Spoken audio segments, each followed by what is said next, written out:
Hello, everyone, and welcome. Welcome.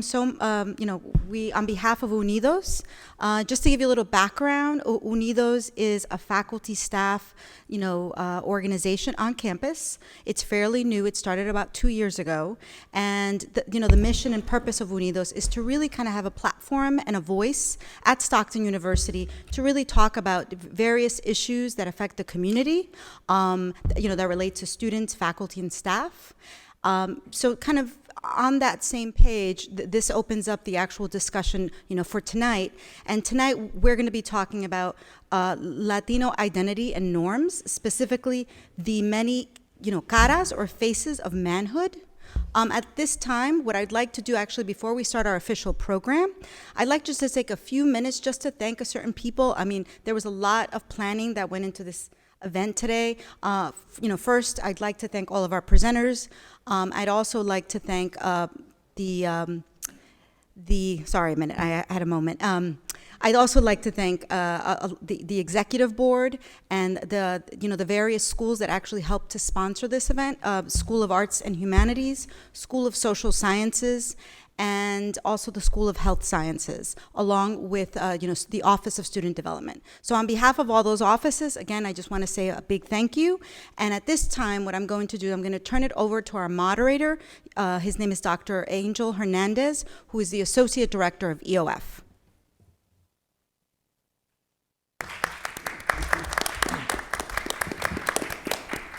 Hi, everyone. So I was asked to try to do this family style, and so I want this to feel formal, but I want everyone to feel comfortable, like at home, so it really kind of feels like we're just having a conversation, and so that's kind of what I'm hoping for us to do together. I do have the pleasure of being a Stockton University member of the family, and I'm an employee here. I also work with our First Osprey initiative, and so issues with identity are near and dear to me professionally, but I'm Angel Jesus Hernandez, or Angel Jesus Hernandez, as my grandma would call me, and so I think this topic, it really hits home for me. There were many times, I was born and raised in Elizabeth, New Jersey, which is in North Jersey, exit 13 off the turnpike, and there were many times when I remember in 5th grade, we had some assembly, and we're Cuban, but I was born here, and so there was a group of Cubans who were born in Cuba, and their message was, oh, you're not really Cuban.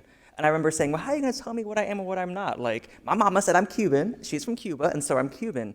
And I think that was not the only time I felt that way. There were many times where I felt like, am I American enough? Am I Latino enough? Sometimes as someone who's openly gay, what does that mean? Am I man enough? Because so much of what I think the messaging I received was to be a Latino male was to be a heterosexual and everything that went with that. And so that's a little bit of kind of why when I was asked, I said, sure, sign me up. I think this is near and dear to me personally, in my work with students, and in my work in being a good colleague and contributor to the field. Sorry that this microphone hates me.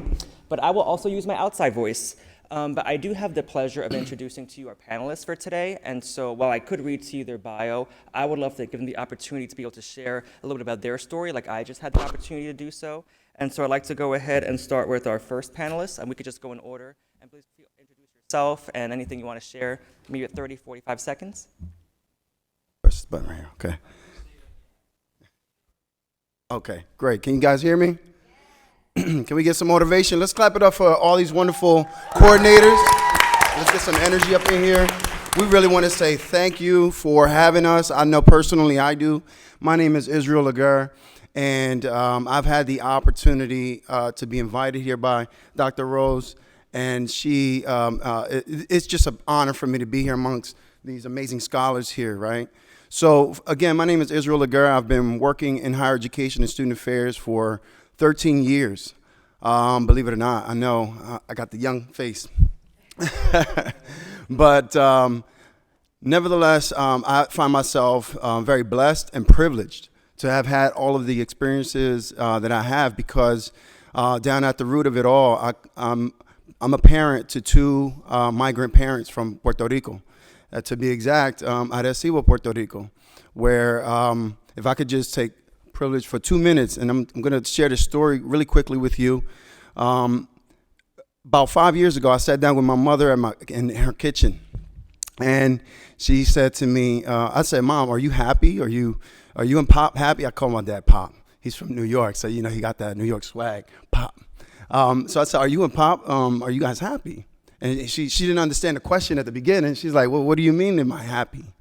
And I said to her, are you happy where you are in life? You know, you came out here to the United States, ended up marrying Pop and having 8 wonderful children that you really spent and devoted your entire life to. And she said, what do you mean? I said, well, I just want to know if you're really genuinely happy here, living in Camden, New Jersey, where we grew up. I love my city, but I said, you know, it has its challenges. She said, let me tell you something, hijo. You know, when she say that, it's on and popping, right, y'all? Let me tell you something, hijo. Déjame decirte algo, right? Because she don't even know English, to tell you the truth. She still just knows all Spanish after being here for 43 years, right? It's amazing. It's a testament to her willpower. But she says to me, and I'll end here, she says, let me tell you something. When I grew up in a hut in Arecibo, Puerto Rico, literally made out of zinc. How many people know what zinc is, right? Like the tin. Made out of tin and some things, right? There you go. We got one back there. So she says, and the way that we wash dishes, she said we took some of the sand, we wet the sand, and that's how we scrub the pots and pans. She said, so when you ask me, am I happy? Just think about that story and where I'm at today. And that humbled me. That was a huge, that wasn't a slice of humble pie. That was the whole pie altogether in my face. Because at that moment, I knew I was coming from a place of privilege. The privilege that they created and by coming over here and to provide us a better life. So, you know, if that's any consolation to any of you sitting here, you know, me having an education, being the first in my family to get a degree, sociology undergraduate degree with a concentration in leadership studies. And then I had the privilege and honor to go to the Big Ten University and Indiana University in Bloomington to achieve a master's degree, something that I had never, ever fathomed for myself. And so it was because of their hard work, their privilege, their hard sacrifice, and that created that privilege for me. So I am truly honored to be here in the humblest sense. Thank you. That was about 5 minutes. That was 45 seconds. My bad. So now he took my time, so all I can say is hi. I want to thank the Stockton family and UNIDOS and my good friend and colleague, Rosa. We started out as EOF counselors at NJCU, and she's just someone who I look as a mentor, and I admire her so much. And I currently serve as the EOF director at Middlesex County College. I'm originally from Hudson County, from West New York, New Jersey, which is not in New York. People always assume that West New York is in New York. We're right by Union City, North Bergen. We're right across the Hudson River.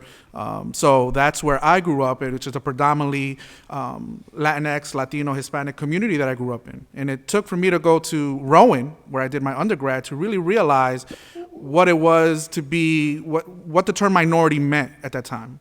All my time growing up in West New York, I thought I was part of the majority. I didn't know the difference because I was surrounded by people who looked like me, who spoke like me, who practiced the same cultures as me. When I got to Rowan, I realized that there was a whole other world of people who existed that practiced other cultures, et cetera. So I really started identifying my identity when I got to college and really when I was tested. And the first one was English Composition 1, where the teacher was giving out the first writing assignment and said, called out names, and my name was called. And I said, why is my name called? He's like, oh, because you're gonna get extra time. And I said, why am I getting extra time? Not that it bothered me, but I need to ask. And he's like, well, because you're ESL. And I said, what do you mean I'm ESL? Your last name's Delgado, right? I said, yeah, but I was born here, you know. So that right there started that whole function of questioning things and where you just get confused and you're just like, why did he say that? Why did he assume that? And then other experiences that definitely occurred through college that I'm sure many of us have experienced throughout our lives.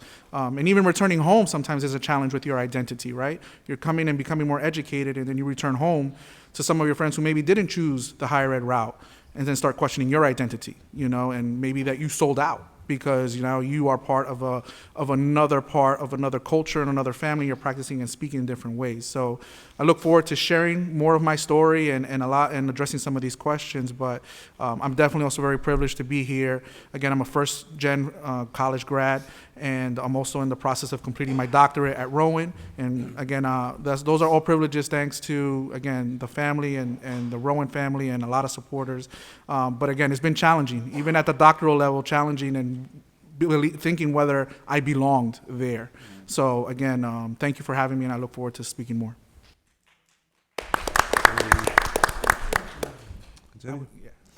Good afternoon. Good afternoon. Let's try that again. Good afternoon. Good afternoon. And it's a wonderful afternoon to be here at Stockton University with all these distinguished panelists to my right and to my left.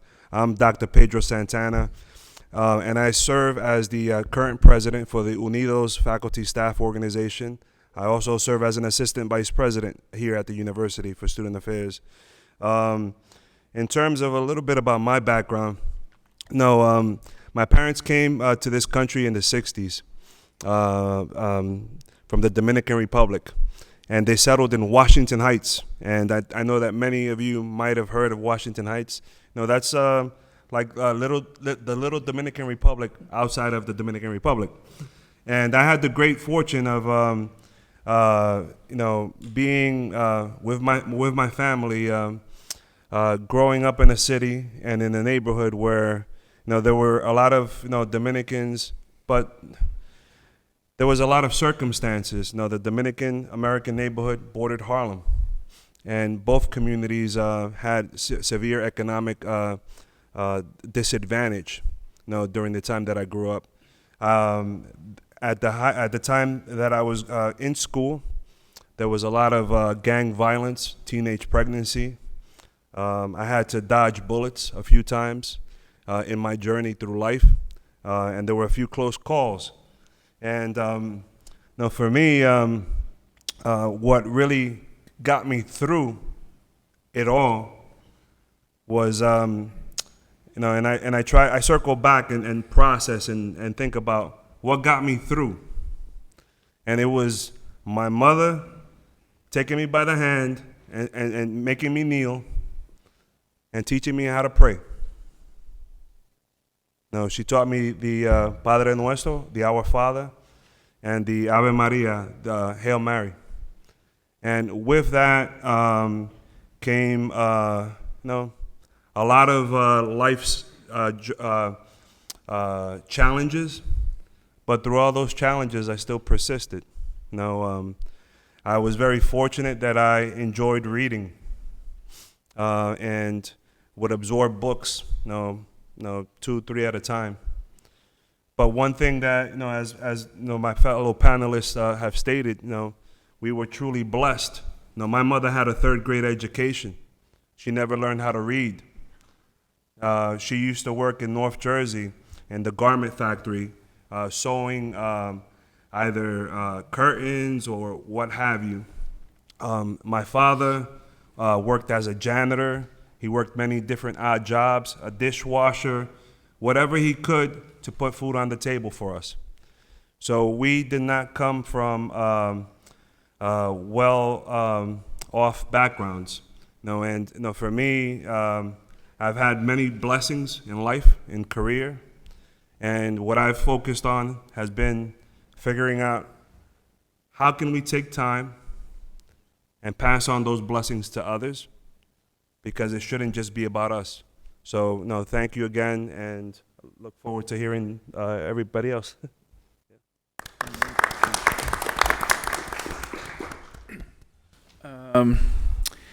So my name is, I'm Dr. Luis Garcia. I am the program coordinator for the health science program. I am a health psychologist by training. I was born and raised in Puerto Rico, and I came as a young adult to United States when I was 25. And I'm 51 now, so I have lived more than 50% of my life in the States now than in the island. I want to say just a couple of things about my personal history that might be illustrative of, since we're going to be talking about gender and masculinity, some experiences that I might have, been formative of that in my life. My family on both sides comes from what 100 years ago was owning class, their own land. And my family lost that land mainly because the males of the family died young, and at the time women could not hold to wealth. So we lost the land, and my family is now pretty much a middle class. My siblings and cousins are most of them professional, so that's how the owning class survived in the family. I personally grew up very, very poor because my father is mentally ill, and by the time I was a teen, he could not hold a job, and so I grew up for a period of time in welfare. And then it took my mother a lot of effort to pull out of the the female gender role in Puerto Rico and decide to go to school, and she became a teacher, and then things got a little easier. I am the oldest of 6 boys. That was pretty formative in my culture. If you're the oldest, you are a co-parent. You have a lot of responsibility, and I had 5 siblings to take care of.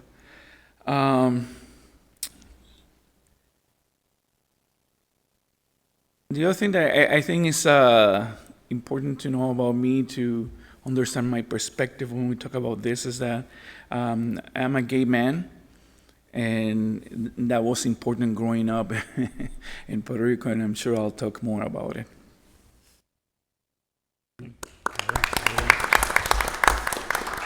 Arnaldo Cordero Roman. I am from the School of Arts and Humanities. I am an associate professor of Spanish and Latin American literature, but I teach a lot of general studies courses.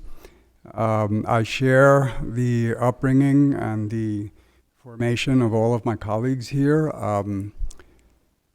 My family is predominantly from El Campo de Puerto Rico, which is the countryside along the northwest side of Puerto Rico. My grandfather was a sugarcane cutter. He did not want that for my father. He sent my father to New York at the age of 17. When he was 17, he actually sold a cow and bought his ticket on a ship. And my father had no choice but to survive in the city of New York at the age of 17, 18, to find work. And you go and immigrate and live with a cousin or someone who went before you, and you were accommodated in that room, a rooming house. Many stories of that in his generation. And then, of course, he married. My mom is from Quebradillas, my father's from Moca. So many people do not know that I was born and raised in New York for the first 17 years of my life.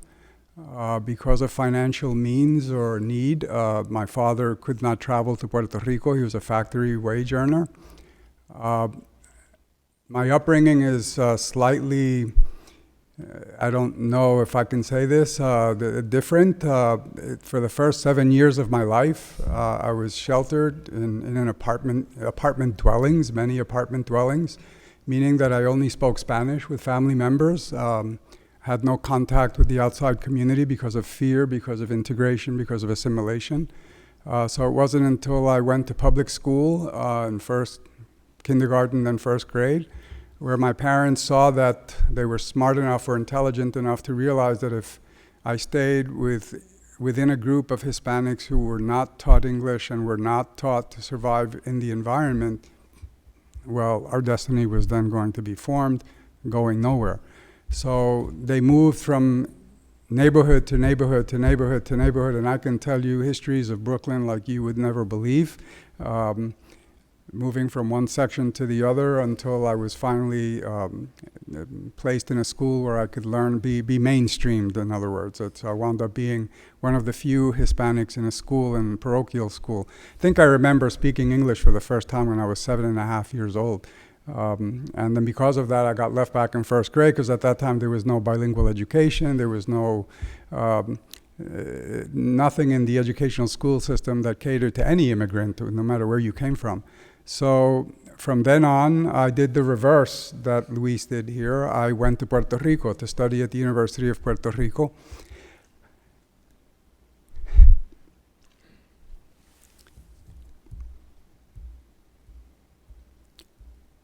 Reverse migration is hard.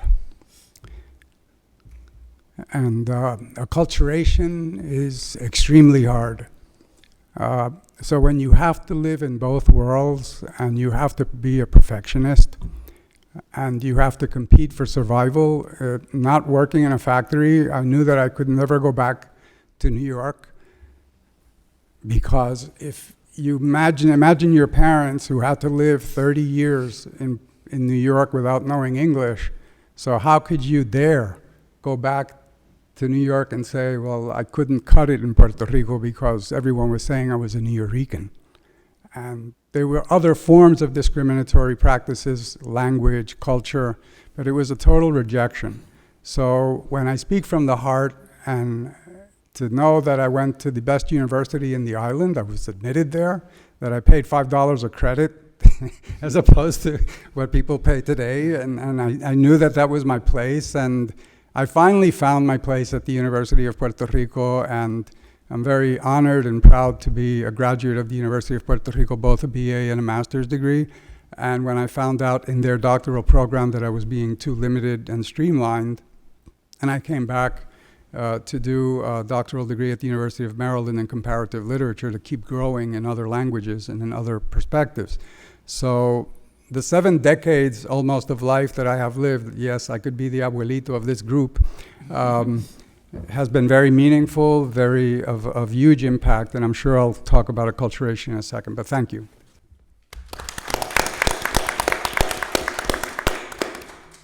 Good afternoon. I'm Michael Rodriguez. I teach political science. I've been at Stockton for 14 years. I'm also the coordinator of the political science program and the interim coordinator of the EDD program in organizational leadership. And I also coordinate the Washington internship program. I'm very proud to announce that we have 27 students in Washington this semester. So I wear many hats. And being able to wear many hats is a very useful skill, and one that I learned early on in life. I grew up in San Antonio, Texas. We're at least 4th generation U.S. citizens, and I consider myself to be a member of an incorporated people. A lot of Mexicanos did not immigrate to the U.S., they were incorporated into the U.S. And I'm sure you've heard the cliche, you know, we didn't cross the border crossed us. That literally happened for a lot of people. And I come from that stock on both sides of my family. So we go back in San Antonio for many, many years. And my father, who just passed away this past summer, worked in a slaughterhouse, La Matanza, for like 30 years. And he also farmed and ranched. And he had me and my brothers work in the fields at the age of 6. That was tough. And I was very scrawny. But it informs the complicated intersection of identity and masculinity for me. And I can get more into this a little bit later, because I associated being a man or being male with work, hard work with your hands, you know, dirty, sweaty, gritty work. And after doing that for, 14 years or so, you know, went off to college. But I also knew I didn't want to do that for the rest of my life. So I graduated first in my class in junior high and high school. I went to Princeton for my undergraduate, UT Austin.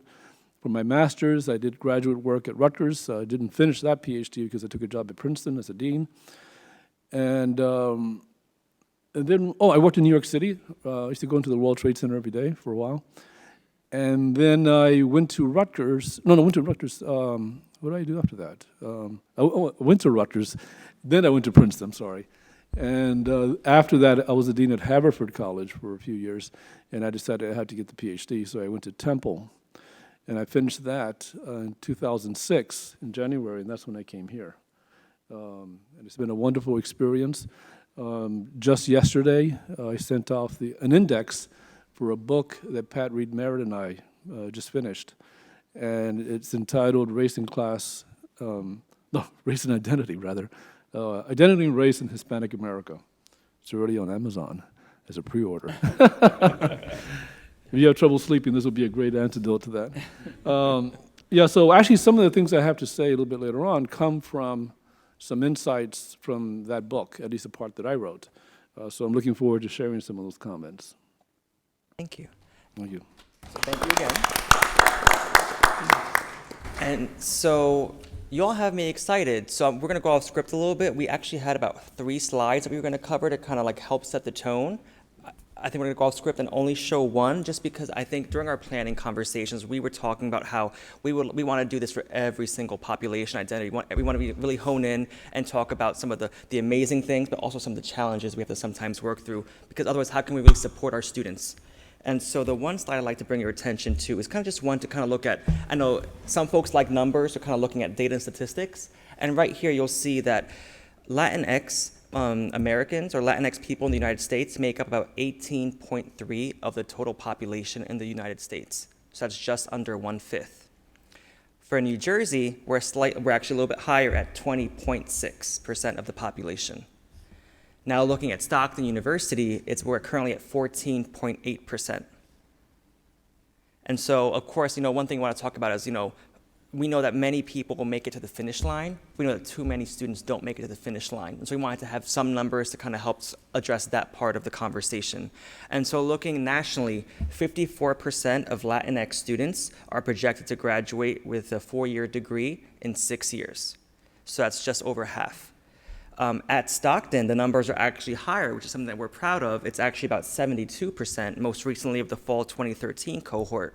But I do want to draw your attention that this number decreases by about 20% when you isolate and just look at just the Latinx males. So we do have an achievement gap. That same trend, we see it, unfortunately, nationwide. And so I just wanted you all to think about that. We're talking about where do we fit into the larger society at whole? Where do we fit in terms of success? Why do some of us make it? Why too many of us don't? And what can we do? Because every single one of us, regardless of our identity, has a stake in this. And so with that said, I'd like to go ahead and focus on why we're here, which is the amazing experiences and talent and knowledge that sits before me. So I'd like to go ahead and get us started. So, no pressure, Dr. Luis Garcia. And we do have some pre-scripted questions, and if anyone in the audience has a question, we will be happy to go ahead and go off script and make sure that you get the answer to your question. So feel free, if you have a question, please raise your hand, and we'll gladly go off script. But, Dr. Garcia, do you believe there are differences based on different Latino groups, based on country of origin, be it Puerto Rican, Peruvians, Cubans, Dominicans, etc.? And if there is a difference, how does the intersection of race and social class influence masculinity in Latinx culture? Okay. I feel like I got that hard question. Okay, go. Actually, I think these are 2 separate questions. The first one is easier to answer than the second one, but I'm gonna try to answer both. The answer to the first question is yes, there's difference between different Latinx groups based on our countries of origins. When I was doing my doctoral dissertation, I was looking at how acculturation influenced the coming out process of Latino gay people. So I got to read a lot about Latin American identity, and there is no consensus of a unique Latin American identity. We are clumped together because we share a language, more or less. But Latinos throughout Latin America came about from different mixes of different white, black, and indigenous groups. So, of course, when they gel into people from Venezuela or Puerto Rico or Argentina, they develop slightly or not so slightly identities and customs. We have a common colonizer, so there's a lot of similarities in our identities, but we are definitely different groups of people that happens to share some things in common. Now, the second question is a little bit more difficult to answer, the intersection between race and social class and the impact on masculinity. I have to say that the concept of race and racism in Latin American culture in general is significantly different than in American culture. In American culture, race and class, for example, are more of two different tracks, and race and racism does impact class, but in Latin American culture, race and class are more linked together. Like some writers will say that money washes the color away. So if you acquire wealth in Latin America, you can somewhat escape, racism. And I'm not saying that there's no racism in Latin America. There's a lot of it. I'm just saying it looks different than it looks here. Now, how that impacts masculinity is the difficult part to discuss, and I'm gonna say my thoughts about it, and I look forward to see if anybody else in the panel can expand on that. But Latin American culture in general,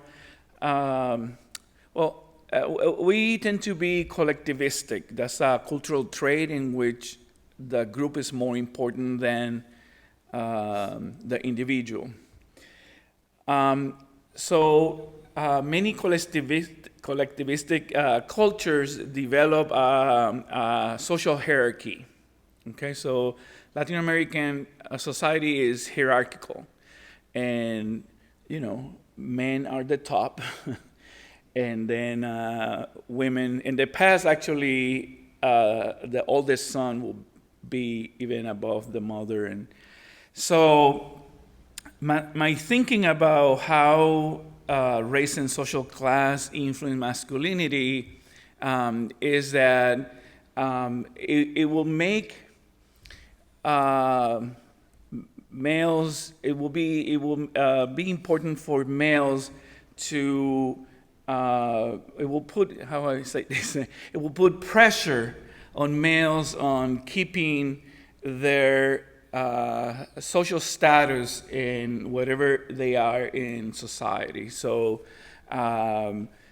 if you want to be recognized as a successful male, you have to sort of fight harder for your social status. Within your family, if you're a male, you're probably high in the hierarchy, but when you move to, for example, the workplace, people that are at a higher social status than you, socioeconomic status, will be higher in the hierarchy.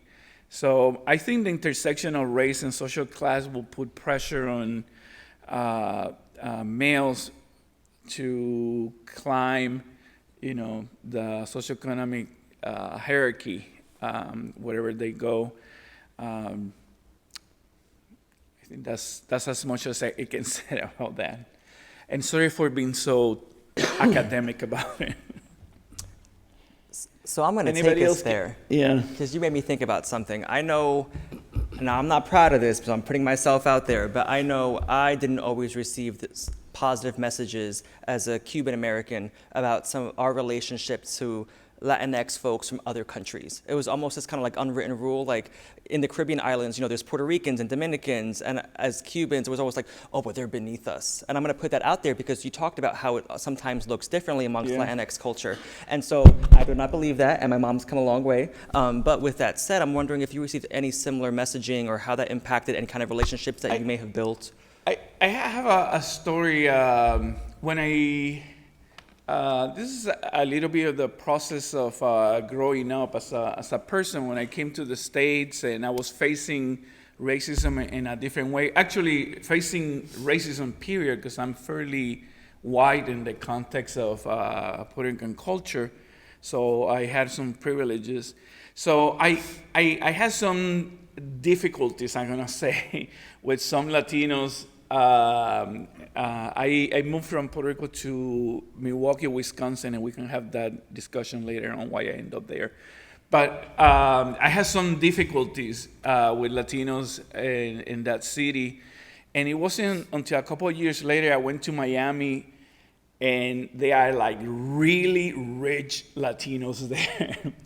And I felt different, and I went, oh my God, this is not about race, this is about class. I had been putting my feelings on thinking that it was a racial thing when it was a class thing, and which illustrates what I was trying to say about how in Latin American culture, race and class are mixed. Anyway, I'm still interested in seeing anybody else. Anyone from the panel want to add anything? I'll try to add something. No, so the first question was, do you believe there are differences between the various ethnic cultures? I think that each of the subgroups, Puerto Ricans, Peruvians, Cubans, all have lots of common traits, but at the same time, they have their own varied uniqueness, and it's the same appreciation I would equate it to here within the States. New Yorkers, folks from New Jersey, we have our own little quirks, to what we do.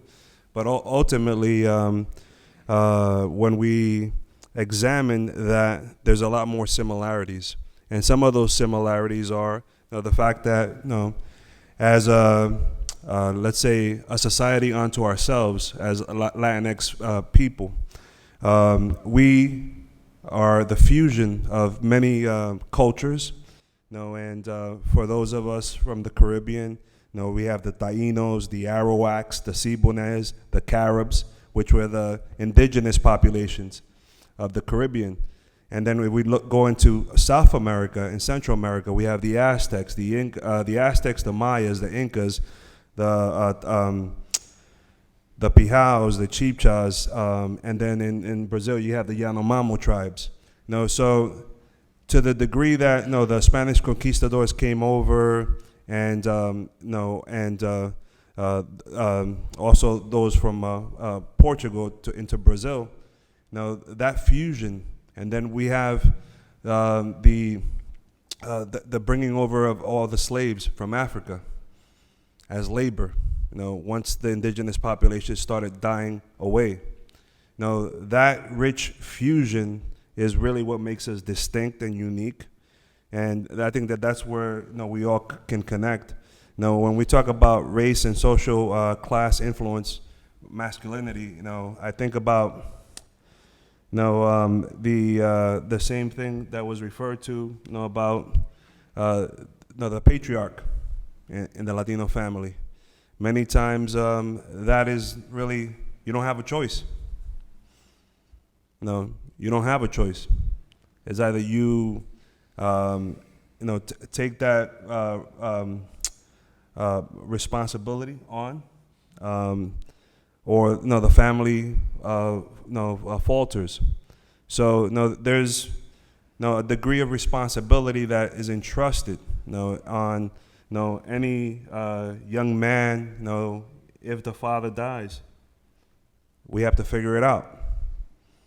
And make tough choices. So there's that degree, but there's varying degrees within that degree of masculinity. I can give you 10 seconds because I have to move on to the next question. Okay, very quickly. So use them wisely. The comments here raise a very interesting question that actually touches upon what I'll be saying a little bit later on, but a question I want to pose to you, and that is masculinity an essence that is embedded in ourselves and it's immutable and perhaps even in our blood or DNA, or is it something that is socially constructed and much more fluid and a product of environments? Perhaps masculinity and the self-worth that attaches to it is so pronounced and prominent in the household. One gets into the workplace where all sorts of challenges are going on, where you're placed in a different hierarchy that can be denigrating at times, and then that tells you about self-worth at a different level. But if we think that masculinity is something that is an essence, something that's intrinsic, how do you reconcile that? That you are, numero uno aquí, and right here, you're somebody who is denigrated. That can psychologically complicate how one negotiates masculinity, sometimes in pretty negative ways when you bring it back home in very destructive ways. And I'm saying that that's the overriding characteristic, but if we acknowledge that it's really more a question of how we construct masculinity as an identity, I think these hierarchies and the self-worth that attaches to them are much less dangerous psychologically and emotionally, culturally, and things that we can actually take a hold of and control. So. I think that's a really powerful statement because I think when I think about like the Spanish language, I think about how there's the gendered like endings to words. So like el carro, that's a masculine ending, so it's the car, but it's the male car. You wouldn't say like la carro, it's an el. And so I always think about that. And so I know I receive you asked, is it socially constructed? And I know for me personally, I want to ask the panelists, I received messages as a young boy, like as a man, you had to be the provider, the woman couldn't work. And in many ways, the messages I remember from my father was, you had to have as many women as possible, and the more women, the better. And so I think in U.S., we talk about toxic masculinity, and it's such embedded in our culture as Latinos. It's even in our language, and I think about machismo, be it toxic, and I think in same ways, I know the messaging I received looking back, it was very toxic, and definitely was socially constructed because if you didn't achieve that, then you were penalized or you were made fun of. So it was and you want to belong, you want to be accepted. So what did you do? You would conform and you'd be like that. And so I'm curious, what everyone else's experiences were like, what messaging you may have received. I'll share. This side of the table needs some love too. I guess, just basically going off of personal experience with growing up in a household where there was 8 of us. And of course, we still say 8 in our family, although 2 of them have gone on to be with the Lord. But as we grew up, we obviously got some of the residual cultural influences from when my father and my mother were growing up in the island. And so what I mean by that is that my father was the provider. My mother, again, as I stated earlier, she was a homemaker. She dedicated and devoted herself to be all that she could be for us. And just this morning, believe it or not, I told my wife, I said, I woke up at 7 o'clock this morning and immediately started, doing what I do. I put on the music. You already know when the Latinos put on the music, that means what? We clean in the house and things of that nature. And so I stopped for a second because I felt, winded. And I said, babe, I don't know how my mother did it. She said, what are you talking about? I said, I don't know how my mother woke up every single day at 4:30, 5 o'clock in the morning to make sure that all of our laundry was done, to make sure that the place looked immaculate, because although, having 8 children in the house, it's difficult to kind of manage that. And, and then to have breakfast ready for my father. And my father had to eat first in our culture, right? I think there's some people here who could relate to that, growing up with I eat last. They eat last.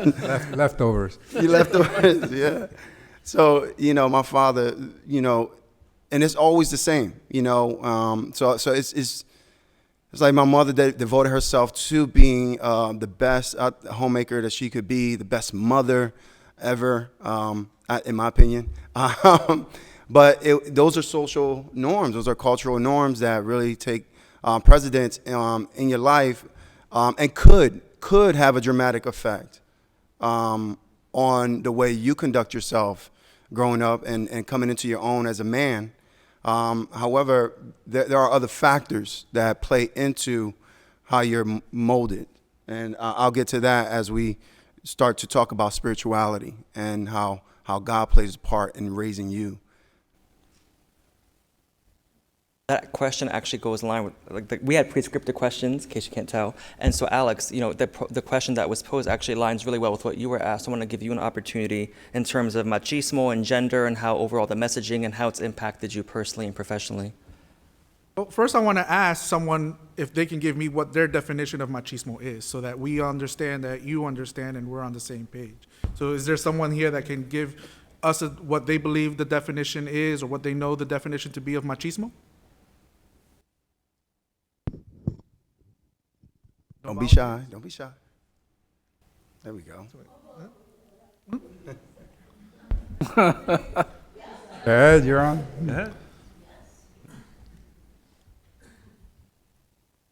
Volunteering.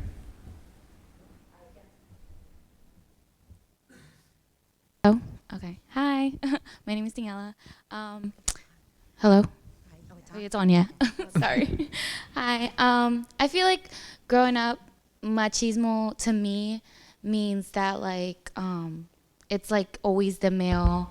So the male has to provide for the household. The male is like the breadwinner. So what he says goes. He's the decision maker in the house as well. It kind of plays a role in health as well. So I feel like for me growing up, my dad always was the one who made the decisions in regards to my health or my family's health. Mind you, I only have two, it's all girls in my house. So I feel like machismo plays a role in decision making. The man of the house makes the decisions. The man of the house provides the income of the house. They pay all the bills, and women just play the domestic roles in the house, taking care of the children, cleaning the house, cooking, all that good stuff. Okay. Thank you. Thank you. No, and you definitely hit on it. Again, there's various forms of how people view machismo. Machismo is, again, could be a very aggressive and strong, as you've been describing it, masculine pride, very exaggerated masculinity. So when we talk about being masculine, we talk about machismo, we're talking about a very high level of dominance behavior that is exhibited in that specific environment. So just to give you a little bit of a background to kind of share, my parents came from Peru. They immigrated from Peru, and my dad worked at Goya Foods as a factory worker, and my mom worked very secretarial jobs at a university. But you would think that in the household, although we came from very humble beginnings, we lived like my dad was a king. Kind of like how you described. He was the king of the house. He was served hand and foot. But also that trickled down to me, where as the oldest son, I also benefited and reaped those benefits too, where I was never in charge of serving the food. I was never in charge of cleaning up or washing. So I saw my dad as this king of kings. And although, again, we lived in a very humble apartment in West New York, you would think that he was the king of the country. The fact that my mom would still wake up earlier, kind of allude a little bit to Israel, and still make breakfast for my dad, even though she didn't have to get up yet, was, to me at that time growing up, I was like, yo, this is so cool. This is what I hope I find a woman like this, and then this translates into coming into, personally. So I go to college, right? I go to Rowan. And, I have my apartment, Edgewood Apartments that don't exist anymore. But, and I meet my girlfriend who happens to be Peruvian from Patterson. And she cooks, and he was done. And I was, all right, thanks. And she's like, and she looks at me, she's like, what are you doing? I said, I'm done. She's like, okay. So why aren't you taking your plate and taking it to the sink? And you're going to wash all this stuff that I used to cook. And I was like, whoa. And it was a very big, wow. At first I was like, shh. And so it was a culture shock for me. I was like, I thought we were down. Like, when we first met, you kind of brought me food and took care. And that was just the game, I guess it was. But no different than the game that I played with her to get her either, right? So, but again, I had to learn very quickly that those behaviors that I saw at home, you know, were not going to exist as I was becoming more educated, and I was partnering up with someone who was also educated and did not believe in those values. Even though she saw it herself, she was like, I ain't having that. And even in how I spoke and even raising kids, machismo got into a little bit of just how I spoke, right? Because I'm very manly. You got to grow up to be a man. And, you know, that was the whole goal. So even when we had our first son, I would say, stop crying like a little girl. And again, you know, I got the whole look like, what did you just say? And I was like, wait, what? What did I do? Like, you know, she's like, why are you speaking that language to him? Why are you making it seem that women are less, you know, than men? And because he's crying and showing emotion, that he has to be categorized as a girl. So again, it was a very, you know, humbling experience for me. And I'll be honest, difficult at times, because even my wife till this day will tell you, I hate when your mom cooks and well, my mom now lives with us because, again, you see, I'm a mama's boy. But when my mom didn't live with us, and she's like, I hate going when you go to eat at home at your house because your mom makes me clean up after you, and I hate it, you know? And she's like, why don't you ever say anything to us? I was like, well, come on, you know, she did cook, and I try to play it off. But again, she did make a lot of sense in saying that. She goes that your mom is ingrained in that. She truly believes that. And and you allow yourself to keep practicing that. Professionally, I'll just add, was that I also saw the behaviors of my dad with this aggressive, make the decisions and you set the law, into my profession when I was at college as well too. When I got elected to be in leadership roles, I thought it was, okay, I'm the boss, I say how it goes, I make all the decisions, and that's how it's done. And I realized very quick that the people on my executive board were like, who the hell are you? And why? And nobody really wanted to participate, no one was helping out. And it took for me, again, my wife to say, like, it's because of the way you're talking and acting.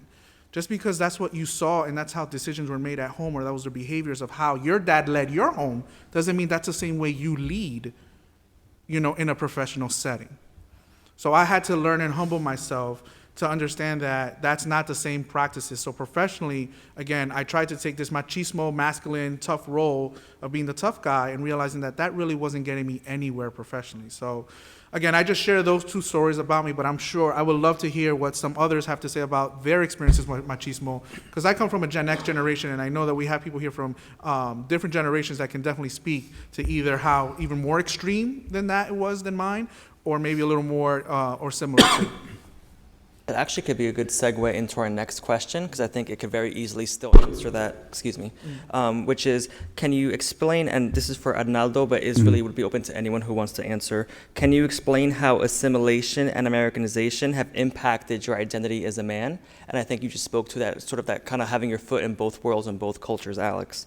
So Arnaldo, if you could please speak to how assimilation and Americanization have impacted your identity as a male. Yes, it's very difficult to explain my life in 3 seconds here. What we have is you're raised for 17 years knowing that you're Puerto Riqueño, you speak Spanish, and you have this parade of relatives coming and sleeping over your home. They're coming from Puerto Rico to stay over until they can acclimate or go elsewhere and live on their own. And so you have those linguistic borders and culture that you're constantly like a sponge taking into your life, both men and women. One of the characteristics or the peculiarities of me growing up, or same for my sisters and all of members of my generation, was that both mother and father had to go to work in factories or in store shops or in sweatshops. And so we had, again, people that had to babysit us. I mean, I could give you a list maybe of 40 people that I remember by name that would take care of us in an apartment. They would cook for us, they would be with us, but it was, again, an entryway for them to make it into this society. So then you graduate from high school, and the only place that you can aspire to earn a college education is at the University of Puerto Rico, where I was very lucky to be admitted, because I didn't know during all this being raised that la Universidad de Puerto Rico es la universidad de la clase alta. It's the university of where the rich study. And when I started meeting people, this is the decade of the 70s. If you studied chemistry or biology, you walked around with a white robe because you were already a doctor. If you spoke English, you immediately were from the School of Commerce, of Business. And it was an awakening, but not an awakening of culture. I fit in, but it was ideology and class.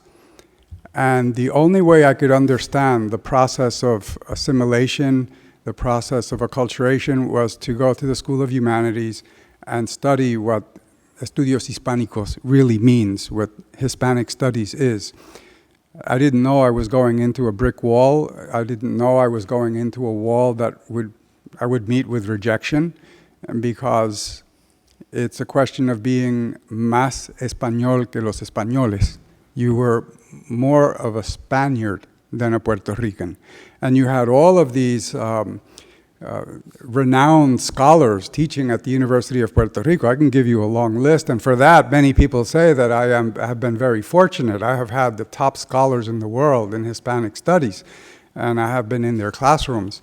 And I have learned a great deal from them, but I also learned to zero in on what it is that was important for me. And when I did my master's thesis, because in Puerto Rico you have to not only do comprehensive exams, you have to prepare a dissertation, and I did it on immigration, the history of immigration and the impact of immigration on literature and the arts.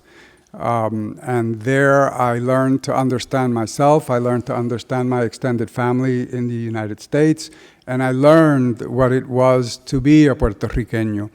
And living this life, and then because of speaking English or knowing or having the facility to speak in another language, you wouldn't believe the times that I was accused of being, mira, ese es el americanito. He's the American of the group. Where does that come from? And do you aspire to statehood? Most of the time, politically speaking, the people that criticize you for speaking English are statehooders. So it becomes the agony that you have to go through, where how could you be a statehooder and you're criticizing someone for speaking English or learning the American way of life, which is a whole nother project. So biculturalism, blending into two cultures is a personal choice. It's one of acculturation. It's one of immersing yourself and getting the best of both worlds, but you actually learn the worst of both worlds. And it's ideology. It's not just morality. It's class. And the discriminatory practices that occur, I'm lucky. People in the States would say, well, you're Puerto Rican, how come you're not dark-skinned? Or I would go back to the States and say, don't you ever go to the beach in Puerto Rico? Because you don't look like you're from the beach area. Well, I don't do that. It's a question of where you assimilate, who your friends are, and who you're able to admire for their sake and ambition, for their idealism in creating a better life for those around you or for those that you live with. And my grandfather taught me that. For 16 years, I lived with my grandfather in Puerto Rico, and that was getting it from the countryside, getting it from the campesino. And you're right, the man is the head. Es el dueño de la casa. He's the owner of his home. He's the maker and the provider. But in immigration and in life now in Puerto Rico, both men and women have to participate. It's a co-participatory approach where it's cultures that come into contact with each other, but at the same time, they're behavioral patterns that are in facing each other. Like you said before, what do you mean you're not going to wash dishes? What do you mean you're not going to do your clothes? What do you mean you're not going to go grocery shopping? You learn to do all of that. So in essence, what I have learned to do throughout my life is that I want to be a better dad than my father was. I admired my mother, and she's a saint. She put up a lot from my father. I don't want to go into details, but I could see where the frustration and the insecurities and just the way of life of my parents and my father's generation never really participated in the community engagement programs of the neighborhoods wherever we lived. It was always one thing in mind: we're going back to Puerto Rico no matter what. And they did. And that was a dream come true. They got to go back to Puerto Rico and live. And then by that time, I had already decided that I was going to come back here and pursue a doctoral degree.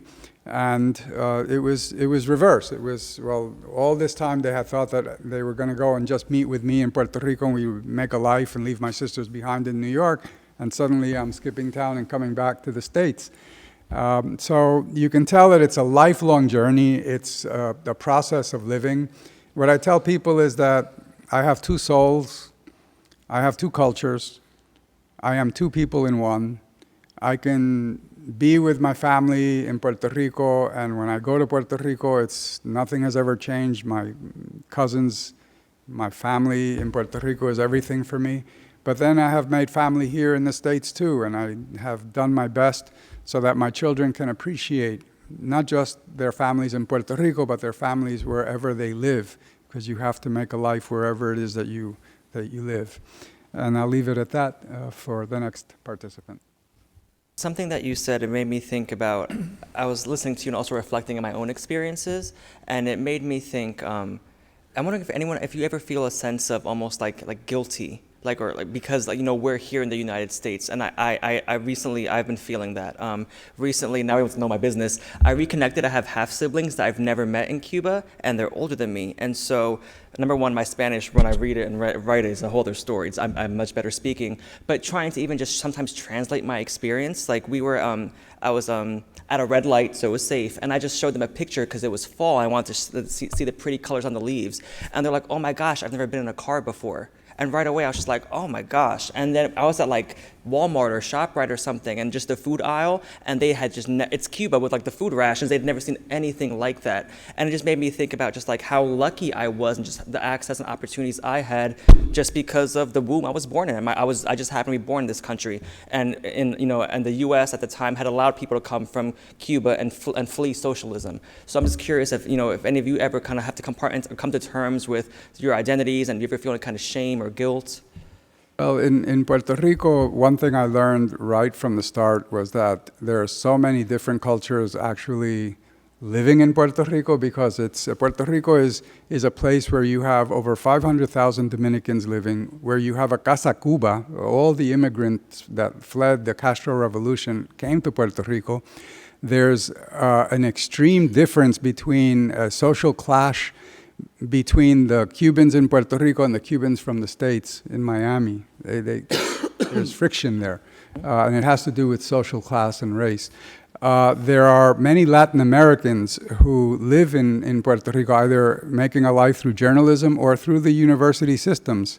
When I was at the University of Puerto Rico, every Spanish department, every department of Hispanic literature was headed by a Latin Americanist from Latin America, not Puerto Rican. You see, we can homegrown, and one of the reasons I left the doctoral program at the University of Puerto Rico is because I wasn't going to be hired at the University of Puerto Rico. They would always hire someone who was not Puerto Rican, but that has to do with politics. It has to do with, you're not going to rock the boat. You're not going to vote for statehood. You're not going to vote for Commonwealth. You just keep quiet and not mention where you are because you're a visitor in a country, in a foreign land. So the milieu of cultures, Haitians, Arabs, Cubans, Dominicans, North Americans, Canadians living, when you start to read and study the demographics of people in Puerto Rico, you're like, wow, it's really a laboratory of immigrants. And then now with the hurricanes and the earthquakes and the Puerto Ricanos leaving the island and coming here, especially the younger generations, leaving an island full of just the young and the very old, it's the sociology and the demographics is changing. Yeah. And so, using a social and political lens, can you please explain how messages in society on what a man should be have impacted you? And I'll pose it to Michael Rodriguez. Yes, okay, thank you. Let me respond by making reference to the book that I just talked about at the beginning, that is on Amazon, and Race and Identity in Hispanic America. I did a chapter in which I coined a phrase, the exceptional other. And it came to me by reflecting on a story that involved my father when he was a rancher and the white landowner that he leased the land from. And I was a little kid. And I was a little distance from my father and this gentleman, and they were friends, right? And he turned to my father to compliment him, and he said, "Sal, you're a good Mexican." And I was really struck by that, and my father was silent. He meant it as a compliment. He didn't even say Mexican, he said Mexican. And what he really meant was that you're a hard-working, entrepreneurial, disciplined man who goes beyond his otherwise very problematic essence of being like all the others that are the Mexicans. You're an exceptional Mexican, the exceptional other. And it kind of depoliticized my father instantaneously in that moment, because it would have been absurd for him to turn to Jimmy and say, "Jimmy, you're a good white boy." Jim had the authority to confer, being an exceptional person to my father. And he's also saying what makes your self-worth is attached to you being different from all the others from which you come from. Now, I don't actually know whether or not he meant all that, but that's my interpretation of that. So in this chapter, I talked about Costa Rica as being this sort of exceptional country, and Costa Rica's being exceptional, unlike all the others. You know, the Switzerland of Central America, unlike all the other countries that are the Northern Triangle that are very problematic, and Costa Ricans are special. It's a special place to be. And so I sort of riffed on this idea of being exceptional from that personal experience that I had as a child. And then I also, a theme from the book is a very important distinction between identity being a product of self-definition and other definition, right? And I often ask my students, how is your identity defined? Is it primarily defined by you or by what others say you are? And I have to say I'm somewhat dismayed time and time again when students tell me how others define me circumscribes how I define myself. And I find that very disturbing at a certain level, because I think if we are indeed the country of individual freedom and expression and autonomy and all that, we define ourselves primarily and negotiate with other definitions. Now here, this gentleman was defining my father for himself and not seeing my dad for how he saw himself. And he was also defining him as having characteristics of a group that he's not from, you know, whites. Whites embody the entrepreneurship, the discipline, the hard work that he was emulating, but it's not from his own culture. So that's his self-worth. You are one step removed from us, and I have the authority to confer affirmation and legitimacy on you, but that process cannot be reversed. You don't have that power, that authority. And I thought, wow, you know. And manhood was tied in very strongly. Here was the paragon of white manhood, a landowner, a man of assets, a man who could employ others through leasing or whatever, and that was power. You know, my dad's power was that he could submit to the leasing conditions of this gentleman, right? And that he did not have the power, the authority, again, the manhood, to define for himself what it means to be a man in his own lived experience.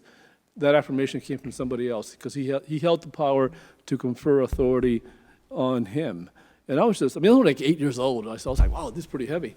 Obviously I thought more about it systematically later on, but I thought that was really quite powerful. And there's another book that I wanted to very quickly make reference to. You know, some of you know that I live in Pennsylvania, and I commute 3 hours a day. And so I've done a lot of audiobooks.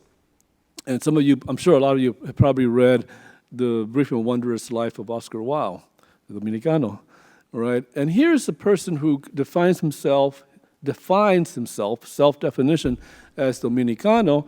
His friends and family do not accept that because he's not a player. He's not somebody who goes out there and has a lot of women.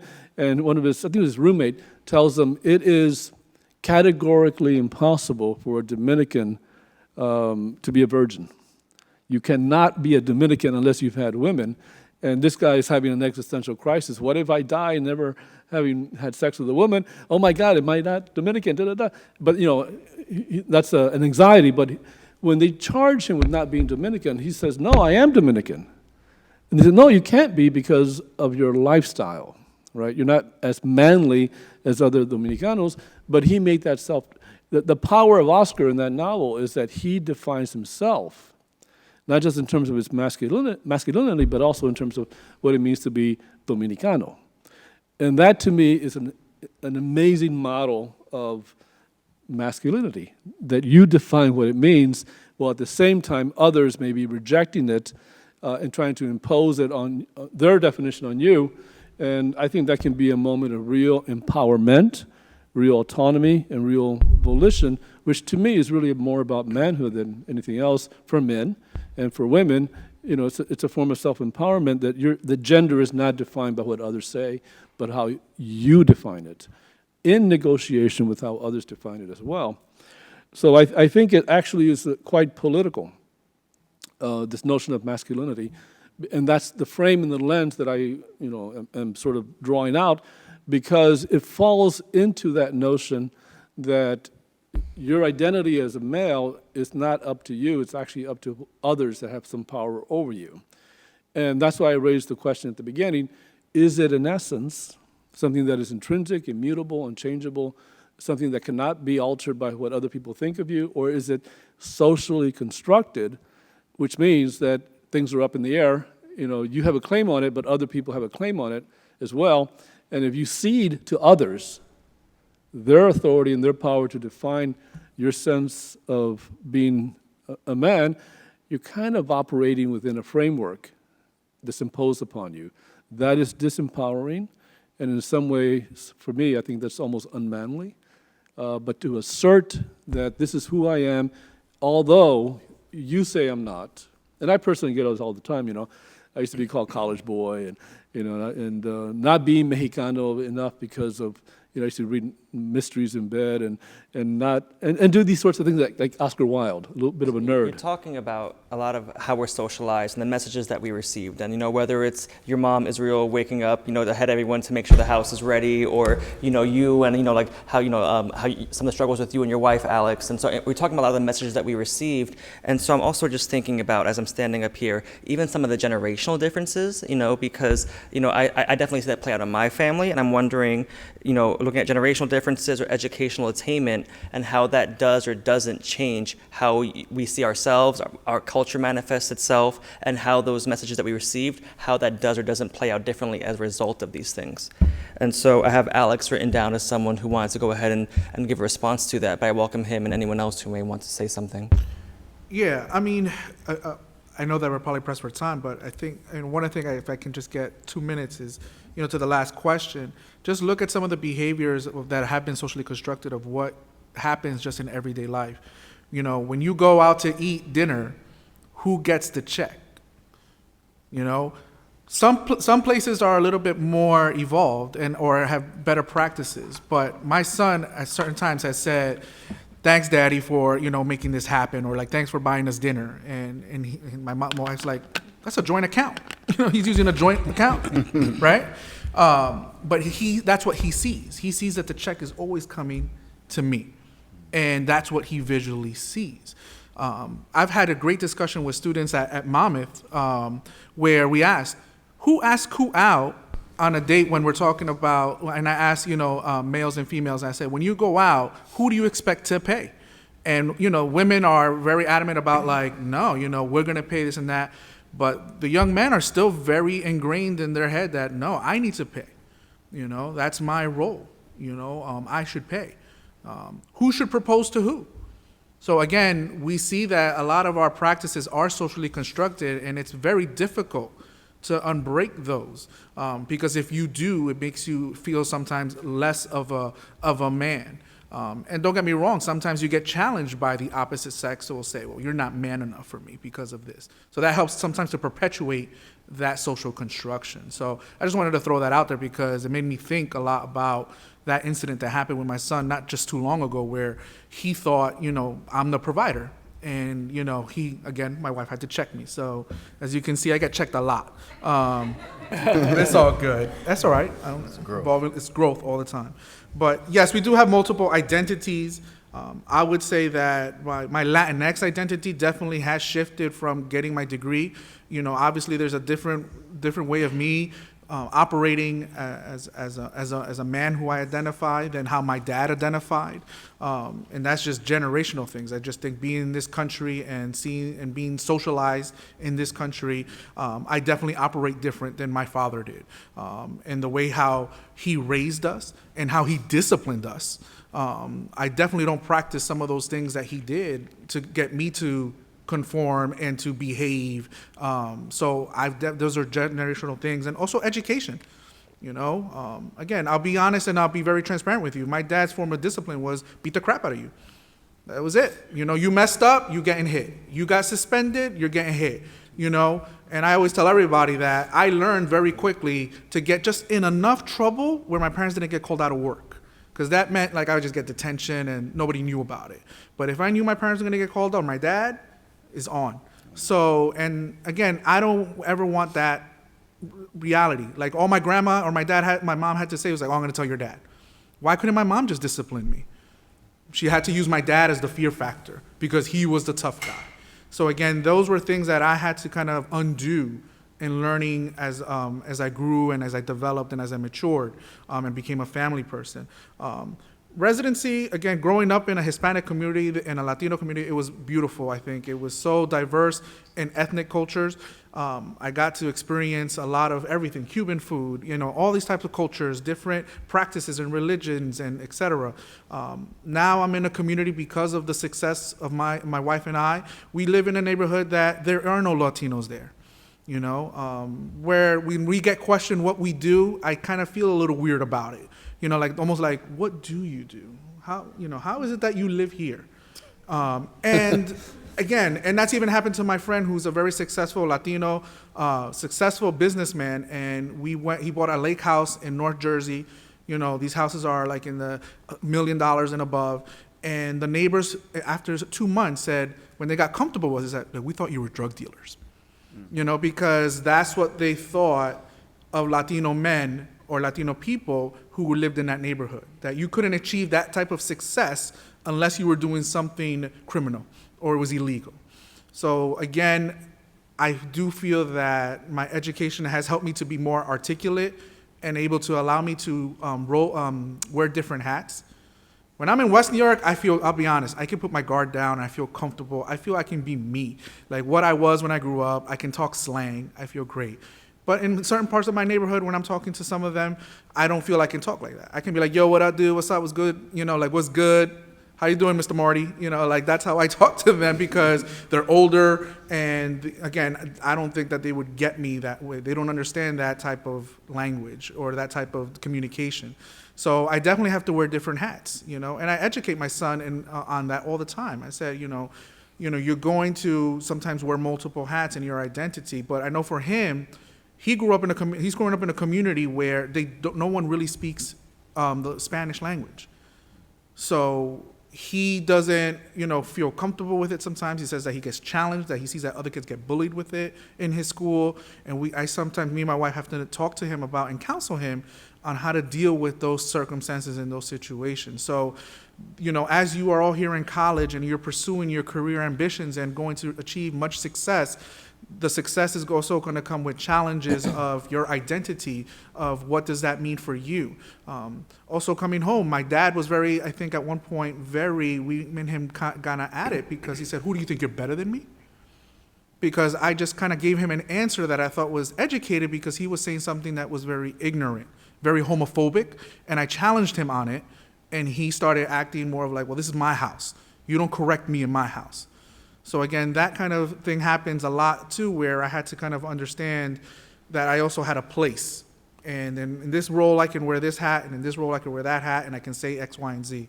But that really has influenced my Latinx, where I feel more fluid. I feel like I can integrate with everyone. I think going to Rowan was probably the best things for me because I was able to get out of my bubble and meet other people and engage with other people, learn what other identities were as well as mine. One of the beautiful things about Rowan was learning about how many like Latinos, like Israel and others who I met, who knew their Puerto Rican culture so well, and made me question, like, how much do I know about my own culture? Yeah, I know I speak it, I know the foods, but what more do I know? And it challenged me to develop myself and grow and look into and read more about my country and try to visit it and try to understand it better so that I can be much more articulate and educated about it when I spoke it to others. Because at Rowan, everyone said, oh, what are you, Mexican or Puerto Rican? That's all they thought we were. Yeah. And I had to be able to educate them and answer, say like, well, there's a continent called South America. I don't know what kind of private school you went to, but it exists. And there's a country there full of Latin American speaking countries, et cetera, et cetera. So again, my identity is, I think, very fluid, and sometimes I have to play. There's times where I feel comfortable speaking Spanish. There's sometimes where I don't. And also I can't make assumptions either. Sometimes I make assumptions that someone speaks Spanish and they don't, and I have to be careful. So understanding those dynamics. Is that a hand, Michael? Yeah. Very quickly, one point, and it kind of relates to this that I didn't mention that I wanted to give you a very concrete example of what I was saying about the exceptional other, and this against the backdrop of essentializing problematic maleness. You might recall when Donald Trump as candidate went down the escalator and talked about Mexican rapists and drug dealers and some of the worst people that are coming over to the U.S. from Mexico. And then he said, and I assume there are some good people. I assume there are some exceptional others as well. But he wasn't saying you have all these individuals that are in themselves problematic. He was saying Mexican men are problematic as a group. That's another aspect of this essentializing of masculinity as something that is embedded, that's intrinsic, and determines who you are.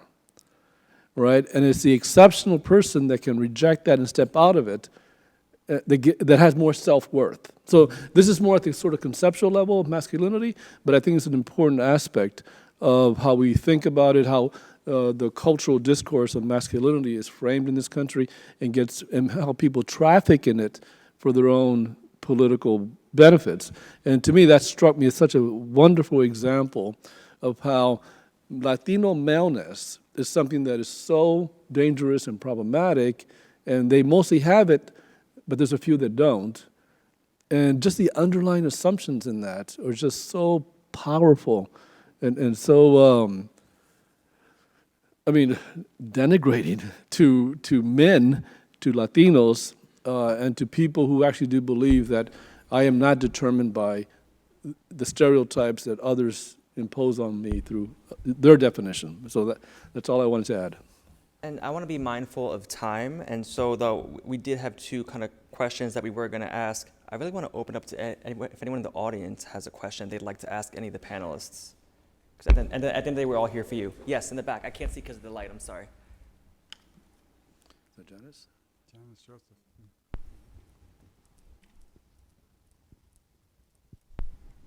Thank you. I was looking at the statement of what you have there when I looked on my internet and I saw this. The many faces, my interpretation, and many faces of Latino identity.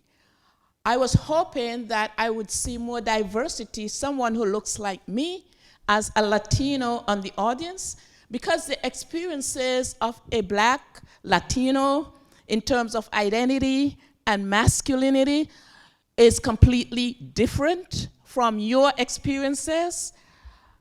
Identity is, from a sociologist, identity is a complex concept. And it's, as you said, the intersection of class, gender, etc. For a Black male, it is race. That's the dominant factor that actually determines the identity and the masculinity. And I was hoping that there would be someone here to actually present that perspective on that. I'm not sure if there's someone, but perhaps someone on the audience can do that. I thank you so much for that question, actually. I'm sure we can all answer it in different ways up on this panel, but I didn't get to it. I was just going to get to it, but I'm so glad you opened it up in a question format.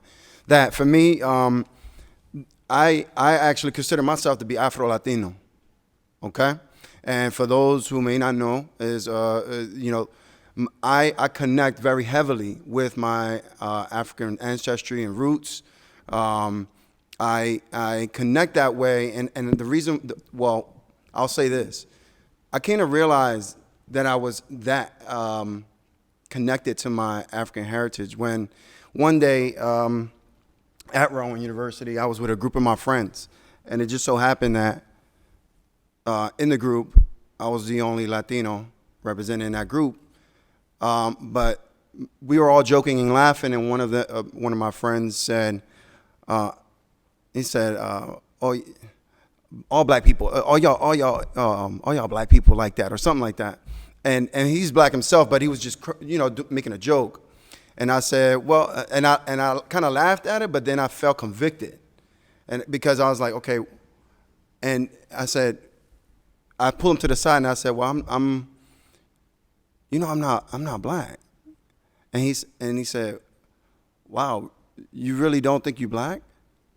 And I said, well, no. And that was the day that I decided, like Alex, to do my research, to find out who I was at the core root.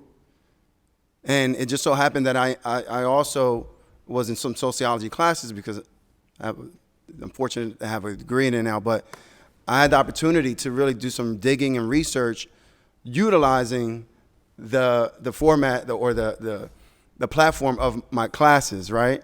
And so that's when I started to dig in and realized and really uncovered who I really was, genetically speaking, and why did I feel so connected to my African ancestry. Not only was I genetically connected by way of what Dr. Pedro said earlier, by way of the genetic makeup of basically by my genetic makeup, being Spaniard, Taino, Indian, and African. So being comprised of those three rich cultures, right? Just by virtue of that alone, you're connected in three major ways. And I've often heard it said that if you're Caribbean Latino, you're bound to kind of fall into one of those three lanes, like to connect in one of those three areas more than others. And so, being though that I grew up in Camden, I was raised with basically all black and Latino community. And so that really kind of, for us, I joke and tell my wife all the time, I said the only difference between us and our black counterparts in Camden was the way we fry chicken. Right? We said we do pollo asado and they do fried chicken. We enjoy it all the same, right? But other than that, in my community, especially North Camden, which they call Little Puerto Rico. How many people here from Camden or know of Camden? Okay. North Camden is known to be the Little Puerto Rico. So, for me, the cultures were intermingled. They were, Laris and adobo, you know what I mean? All the same. So, for me, I really enjoyed growing up in a culture where my Latino background was embraced, and I also got the opportunity to embrace African American culture as well. So I started to connect in that way. To speak to your point, but being Afro-Latino has been rewarding for me. I enjoy it. I love it. I express it all the time. It's in my music, in the music I listen to. It's in the way I express myself. It's even, and I'll say this, it's in the way that I chose what fraternity I chose to join. For those who may not know, I'm a proud member of Alpha Phi Alpha Fraternity Incorporated, which is the first historically black Greek letter organization found. So in that way, I connect as well. And so, but I also do connect and love my rich Latino heritage. So it's a beautiful balance. It's a beautiful marriage between the two. I would love to actually like acknowledge the truth in both sort of in your question, also your response. Like that's something I had to struggle with myself personally. I've always struggled with in any kind of like questionnaire, what box do I check? I'm not white, and for a long time I was like I'm not black, or like some of my black friends would be like, Angel, you ain't black, and for a long time I had to really grapple with that. And now I'm at a point where like I realize I'm like, no, like I'm not African American, but I am finally at that point. And I also know there's some folks in the room who would be like, really, Angel? But to your point, my ex, now this is Angel like after 5, my ex one day asked me, we were just having dinner, and he said to me, have you ever thought about how your life might be different if you were a darker skinned Latino? And like right away, I was like, I was EOF, single parent household. Like, I had this narrative that I had created for myself, and I had to take a moment and step back. And it wasn't until the next morning, and I was like, I realized I got defensive last night. And I realized that's how some of our students feel when we talk about privilege. Because there's this assumption that just because you had it easier, perhaps, that your life was a cakewalk. And what I wanted my ex to know was my life was not a cakewalk. But I had to also acknowledge there were some forces out there. My life would have been very different if I had a different hair texture or different skin color. And I had to acknowledge that. And so, and this is me who does social justice work with students, but I'm always learning and unlearning and relearning. And so I want to acknowledge that because there's so much power in that, and it really resonates with me. And I think it definitely resonates with all of us in different ways. And I saw Pedro had a hand up. Yes, I just wanted to add to that, since my question dealt with identities as well, but career trajectories. Regarding the common experience. I mentioned earlier how I grew up in Washington Heights. Washington Heights borders Harlem. Now, for me, much of my time as a youth was spent in both communities. I went to middle school in Harlem. As I started peeling back my own personal identity, I started discovering the richness and the reason why my family is all shades and colors, and recognizing that beauty and acknowledging it as my own. But then when we look at the intersectionality of both the African American community and the Latino community in this nation, we and we're in the middle of Black History Month, and we need to celebrate that.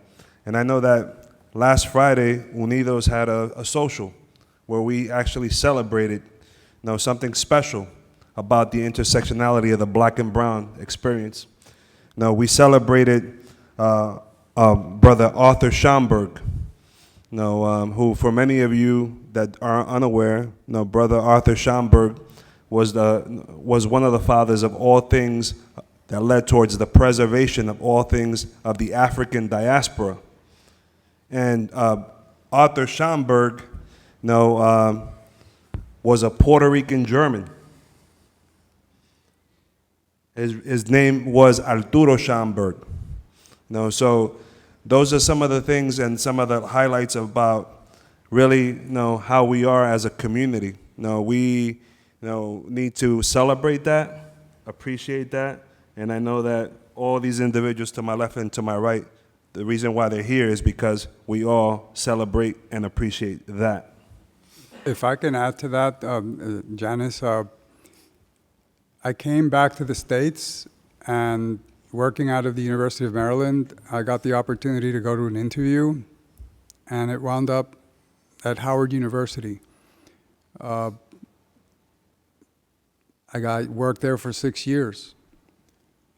One white Latino among African culture, because Howard University is an internationalist university. It's the African Americans are winning scholarships to the white institutions that had been rejecting them for decades, for forever. And now, working out of Howard University, I asked myself, well, what enabled me to work within the culture? Because I often was asked by my own department head, how are you getting along with Howard culture? Well, if it hadn't been for my upbringing in Williamsburg, in Bedford-Stuyvesant, during the 60s, to walk the streets of the projects, to take the Myrtle Avenue line, you're actually risking your life. I spent a good portion of my time in and out of the New York City trains, Canal Street, the Brooklyn Bridge, the Williamsburg Bridge, just to go to school. And I asked myself, well, we're not separate we're not detached from the Afro-Caribbean experience at all. I mean, I could mention many of my colleagues from Puerto Rico who, yes, there is discrimination, and anyone who says that there aren't any racial issues in Puerto Rico is lying. But it's a question of community and engagement and working together. Are there any more questions from the audience? I see 3 hands. Okay.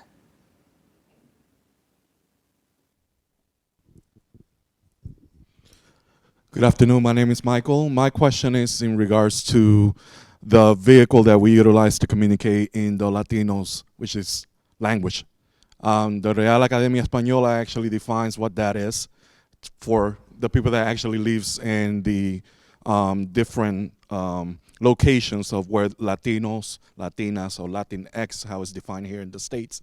How is that going to affect generations that are actually migrants to the United States? Because I understand that there is a toxic communication regarding manhood and how it was actually being utilized. And I'm talking about la lengua española. So, but how is it that we are now going to, or how is that going to transform who we are here? Because language is just a vessel to communicate. So when they were talking about earlier about carro or carra to me is just an object. And I understand the context of the language, or what it meant. It wasn't intended to mean a gender. So as we actually are evolving and becoming more conscious of what toxic manhood has done to females who actually carry us, and then other people who may identify as other genders, how is that going to affect the next generations? I would love to hear about that. I would like to answer that. I'm going to start with this story. My mentor in the doctoral program is a Colombian lesbian, and she has been in the States now for 30 years. And her nephew wanted to come to study in the States, so they made the arrangement, and he came to study engineering in the States. And he came with his girlfriend, and both of them stay in my mentor's house. And Colombia is a fairly conservative country, and so my mentor, who she flipped because that will be on her, boyfriend and girlfriend not married, cohabitating in a foreign country. So to the answer to your question is, something happens around acculturation when you remove people from their country of origin. Their culture, that part of their culture gets frozen in time. But culture is dynamic and changes with time. But since you are not participating of the country, the culture of the country, your Colombian culture in that, and the example that I give, gets frozen in time. But Colombia has been evolving. That's why her nephew and the girlfriend could come here. Things are not the same. Things evolve. I wish they will evolve faster because, sexism and all the other isms is unfair to the target of those oppression. But culture is not static. It changes all the time, and it's changing. So that is on one side. On the other side, in the context of U.S. culture, is that we have the opportunity to acquire a new culture, and American culture is not the solution to all the problems of Latin American culture, but there are things that we can decide to acquire in our repertoire that also can be useful to address that. So I'm hopeful that things are moving in an upward trend. Things are moving toward being better. Not fast enough, I think, but they are. What Luis is actually referring to is linguistic pluralism. Here in the States, for example, if people hear me speak Spanish, they immediately tend to say that I'm Spanish. I'm not Spanish. Spanish means you're Spaniard, you're from the peninsula. Secondly, La Real Academia Española, since 1951, has been met with a challenge by la Asociación de Academias de la Lengua Española, where every nation that has a Spanish-speaking population has a chapter, and they are co-participants in the growth and the extension of the Spanish language wherever it is spoken. There's an association, an academic association here in the States. Again, the issue of language acquisition begs the question of many Latin Americans, they come here as immigrants and they say, el puertorriqueño no sabe hablar, este no sabe hablar español. And the Cuban Spanish is better than es más bonito que el español de la República Dominicana, etc. You can hear, but who here is questioning if the English from New York is prettier than the more academic, more standard than the English from Alabama or the English from California? And that issue of language and class. When I lived in Puerto Rico as an educator, I worked in the private schools for 7 years, and the only reason they hired me was because I didn't speak the English of the Bronx. And I said, what? People have their linguistic discriminatory practices also. So please be very careful when you mention La Real Academia Española, because, if you study the history of Spain, it's the history of Castilla, and so you'll get into a lot of discussions whether it's Castilian Spanish or whether it's... And look at what's going on in the peninsula. Barcelona quiere la independencia, los Vascos, Galicia, Valencia, they're all the provinces are seeking their linguistic independence. They do not want to be under that Real Academia Española. But that's another issue. We have one more question. Hi, my question was for Dr. Garcia and possibly the host. I didn't catch your name though. How do you feel that these ideas of masculinity affected your coming to terms with your sexual identity, and what kind of barriers specifically did you face maybe, and what kind of barriers specifically do you think future generations that are on the same, that are also homosexual would face? That is an excellent question. I'm going to reverse it. 'Cause this is something that I thought about, especially when Michael was talking about. I think being gay gave me a leverage to work my male identity. So growing up, I saw the same things that has been said here. My mom served my father. I don't think my father, because of his mental disorder perhaps, had mistresses, but I grew up being with my uncles and male cousins, and they will talk about their mistresses like it was normal. It was disturbing to me. And I knew I didn't want any of that. I wasn't interested in pursuing a lot of women, and so because my sexual identity, that mold didn't fit me. I think I had a lot of leverage to just rethink what masculinity meant to me personally, more than heterosexual Puerto Rican men that feel all these pressures and they travel in that lane. That wasn't my lane. So I think it helped me.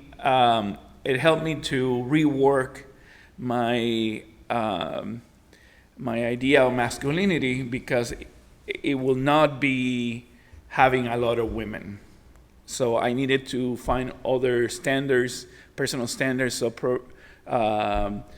there is still a lot of the recordings of masculinity in my masculinity, like being competitive and achieving. So I put a lot of my focus on that, and so I end up pursuing graduate work, traveling, doing.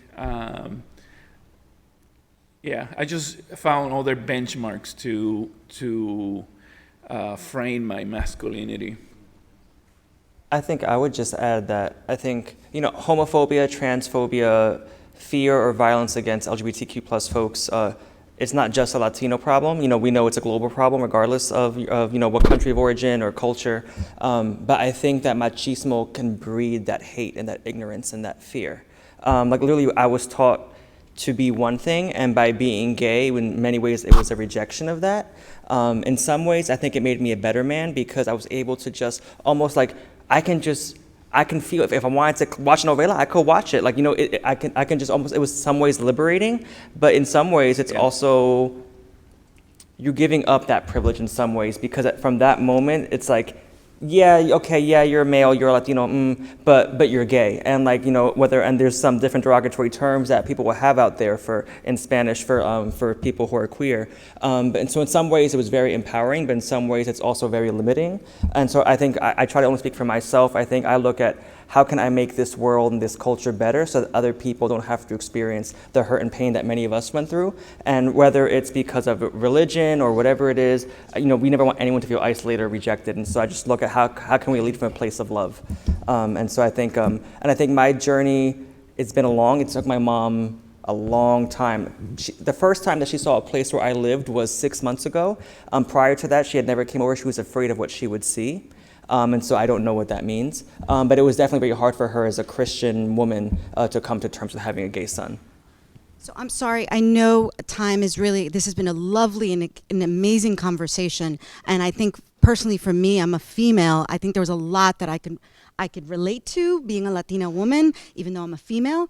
I would like at this time to start wrapping up because we do have some food that is waiting for us at this time. So I want to thank everyone. I want to thank a big thank you. I think we should give an applause to our amazing panelists.